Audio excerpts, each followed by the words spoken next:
For dialysis patients, it's a way of life. Is the swelling better that you were having in your feet? 3 sessions a week at 3 to 4 hours a session.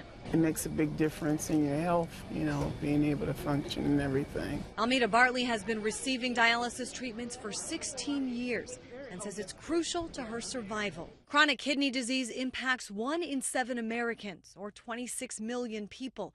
And if you take into account those with high blood pressure and diabetes, at least 20 million more are at risk. Despite those large numbers, the Centers for Medicare and Medicaid Services has just proposed a 9.4% cut into what dialysis providers receive. That is on top of what was already a 2% cut as mandated by the government sequester.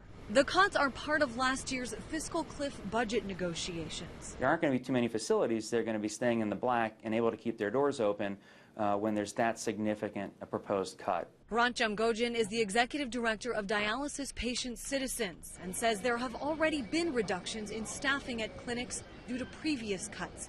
It's a major concern for those who actually provide the care, like Vanita Bonner. If we have a decrease in staffing, we will not be able to really basically pay attention to our patient as an individual person.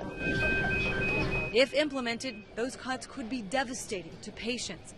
And Jamgojan says could paint a telling picture of the direction our society is headed. It's just a reflection on who we are as a people, how we treat some of our most vulnerable members. I'm Christine Frizzell reporting.